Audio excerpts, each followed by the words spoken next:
Ladies and gentlemen, I, the Great Revan, have come before you today bearing a powerful gift given by the heaven themselves, the ability to levitate water. Behold! Complete rubbish, Watson. The man's a fraud, exploiting the minds of the uneducated. We need to expose him for the lying fool he is. Splendid, Holmes. Another case that you and I get to work on.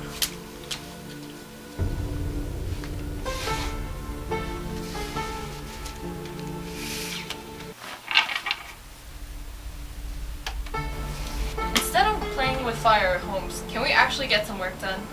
Hold on to that useless thought, Watson. I think I've got it. Enlighten me. Notice, as I strike this match,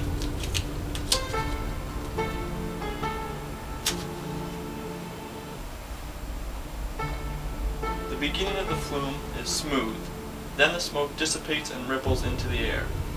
Isn't this remarkably similar to the smooth flow of Revan's magical fountain?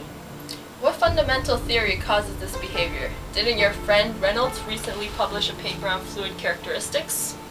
Glad you're good for something, Watson. To the library.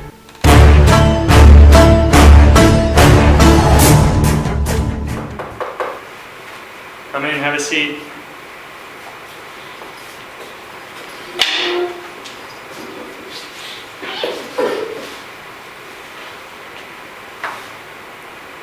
Sherlock Holmes.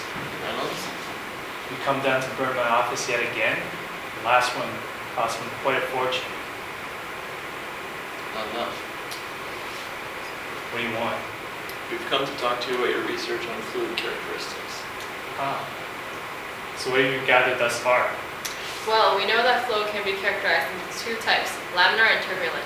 In laminar flow, water particles move in streamlines or layers without mixing. Recall the deck of cards in the study. Each card slides one on top of the other, similar to the particles. On the other hand, in turbulent flow, water particles move in a random manner and don't follow streamlines. They can be characterized by eddies and swirls. There's also transient flow, which occurs between laminar and turbulent. The type of flow depends on the viscosity, the diameter of the flow channel, and the velocity. And so this ratio indicates the type of flow, which is the inertial forces over the viscous forces. And through extensive experimentation, I've come up with this ratio where if this ratio is very high, we will have very turbulent flow, but if it is very low, we will have laminar flow. Now that you've explained your so-called ratio, how could Revan use this in his fountain? Well, Revan used water in his fountain, so we can't really fiddle with these two properties. But what if we played around with the velocity and diameter of the nozzle? From continuity of flow, we know that we can decrease the velocity if we go from a narrow hose to a wide nozzle. Okay, let's try this in the lab. Wonderful laminar flow device. It uses a red dye to illustrate the behavior of water particles flowing at different velocities. Watson, Yes. open the dye valve a little bit.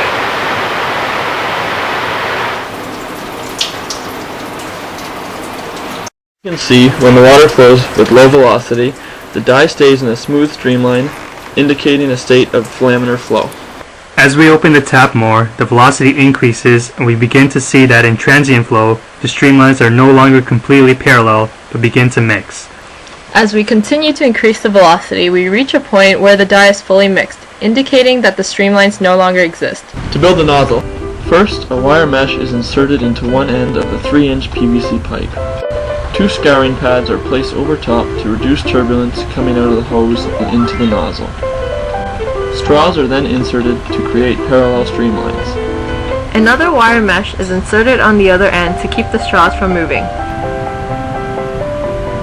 The outlet is capped with a lid that has a smooth half-inch hole, and the inlet cap is placed on the end with the scouring pads.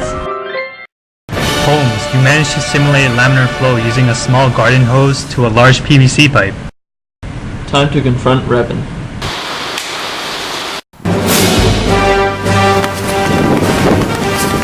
Stop right there, Revan. You're under arrest for mischief and deceiving the public. You'll never catch me, Holmes!